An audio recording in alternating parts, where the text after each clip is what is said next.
కైలాసానికి ఆ పేరు ఎలా వచ్చిందో ఇవాళ మనం తెలుసుకుందాము. కైలాసానికి ఆ పేరు ఎలా వచ్చిందంటే, కైలాయోజ్జల భూమ్యహో ఆసనం స్థితిః యస్య కైలాస స్ఫటికం తత్థాయం కైలాసః అనగా జలంలోనూ భూమిలోనూ స్థితమైన దాన్ని కైలాస్ అంటారు.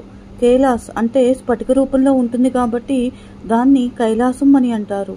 వరాహ పురాణాది గ్రంథాలు కైలాస పర్వత మహత్యాన్ని వర్ణించాయి.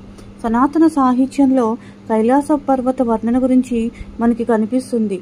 వాల్మీకి రామాయణంలోని కిష్కింధకాండలో సీతాన్వేషణ కోసం సుగ్రీవుడు శతబల వానరసేనను ఉత్తర దిశగా పంపిస్తూ కైలాస పర్వతాన్ని పేర్కొన్నారు. అదేవిధంగా మహాభారతంలో భీష్మ పర్వంలో కైలాస పర్వతాన్ని హేమకూటం అని, కొన్ని పురాణాల్లో గణపర్వతం అని, రత్నాది అని పేర్కొంటారు.